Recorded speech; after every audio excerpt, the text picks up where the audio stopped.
मैं dance school की basically तालबा और इवनिंग में इधर आती थी किप्स कोचिंग में। ये हैं चिचावतनी के करीबी गांव की होनहार तालिबा खुशबख्त फातिमा, जिन्होंने मैट्रिक साइंस ग्रुप में 1185 नंबर हासिल करके तालबात में अव्वल पोजीशन और मजमूई तौर पर साहिवाल बोर्ड में तीसरी पोजीशन हासिल की है। इन्होंने इस कामयाबी के लिए कितनी मेहनत की है? 4 से 5 घंटे हम कह सकते हैं कि मैं खुद सेल्फ स्टडी करती थी। खुशबख्त साहिवाल बोर्ड में आपकी पहली पोजीशन है तालबात में, थर्ड पोजीशन है ओवरऑल साहिवाल बोर्ड में। 1200 में से 1185 मार्क्स लिए। इतनी उम्मीद थी कि इतने मार्क्स आ जाएंगे? जी मैं तो 1190 की थी, शुक्र है फिर भी 1185 आ गए हैं। मेहनत भी की थी उस हिसाब से और अल्लाह का शुक्र है कि अल्लाह ने मेहनत को बरकरार रखा है और उसका सिला दिया है। ये जो आपको एजाज़ मिला है, इसका क्रेडिट किसको देना चाहेंगी आप? सबसे पहला क्रेडिट तो मेरे पेरेंट्स को जाता है, उसके अलावा फिर मेरे टीचर्स हैं, किप्स के टीचर्स हैं, उसके अलावा मेरे स्कूल्स के टीचर हैं। उन्होंने मेरे पे बहुत मेहनत की है, बहुत एफर्ट्स किए हैं। खुशबख्त आप किस स्कूल की तालबा हैं? मैं अल्हम्दुलिल्लाह डान गर्ल्स हाई स्कूल की तालबा हूँ। मैं बेसिकली रहाइश मेरी 112 है और जो स्कूल से 4 से 5 किलोमीटर दूर है और रोज़ मेरे वालिदैन मतलब मेरे बाबा छोड़ने आते हैं। आप डेली 4 से 5 किलोमीटर स्कूल के लिए शहर में आती हैं अपने गांव से, और यहाँ पर आकर मेहनत करती हैं। घर में भी कोई आपको सपोर्ट करता है इस हवाले से?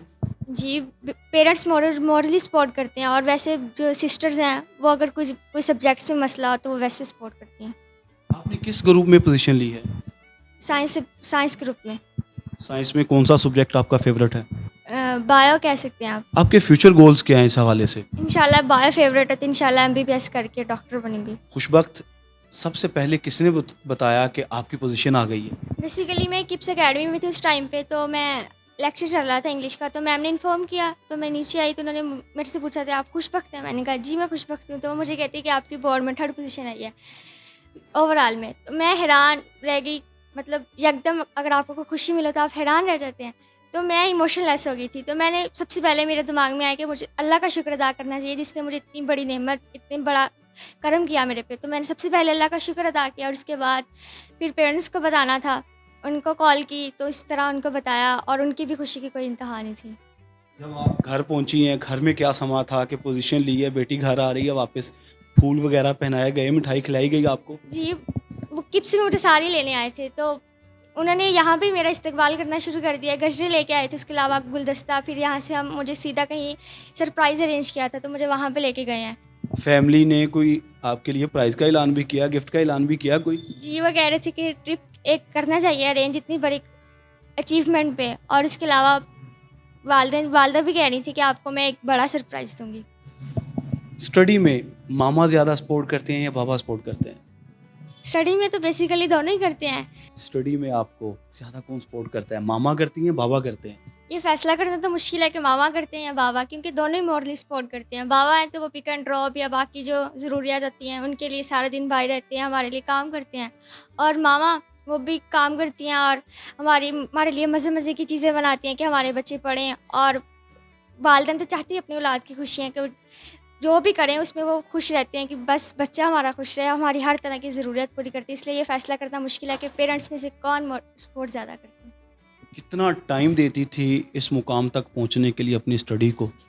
बेसिकली टाइम तो, क्योंकि एक बड़ी चीज़ को हासिल करने के लिए आपको टाइम भी ज़्यादा करना पड़ता है, मेहनत भी ज़्यादा करनी पड़ती है, तो उस हिसाब से ज़्यादा ही था। तकरीबन 4 से 5 घंटे हम कह सकते हैं कि मैं खुद सेल्फ स्टडी करती थी। अक्सर ये होता है कि कुछ बोरिंग सब्जेक्ट भी होते हैं जिनको सुनते ही नींद आना शुरू हो जाती है, तो उनको कैसे मैनेज करती हैं? उनको फिर बेसिकली या तो हम सुबह जब उठें तो उस टाइम हम फ्रेश होते हैं, उस टाइम पढ़ लें, या तो फिर सबसे पहले वो कहते हैं कि आप आसान चीज़ें बाद में पढ़ें, जो आपको मुश्किल लगते हैं वो आप पहले पढ़ें, तो फिर उन सब्जेक्ट को सबसे पहले पढ़ें। सूसा बताइएगा करते क्या हैं?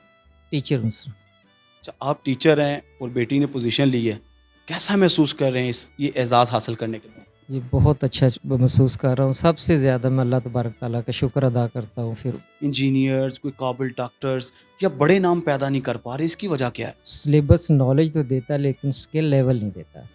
एक्चुअल जो फॉरेन कंट्रीज़ में जो ज़्यादा चीज़ें प्रोवाइड की जाती हैं उनके पास दोनों चीज़ें होती हैं। नॉलेज भी होता है, नॉलेज के साथ उनके साथ स्किल भी होता है। हमारे ये हुकूमत वक्त को ये चाहिए कम से कम इसको सिलेबस को रिवाइज़ किया जाए ताकि इस सेंचुरी में उसको जो कंटिन्यू करना चाहिए बच्चों को उसके लेवल पे करना चाहिए।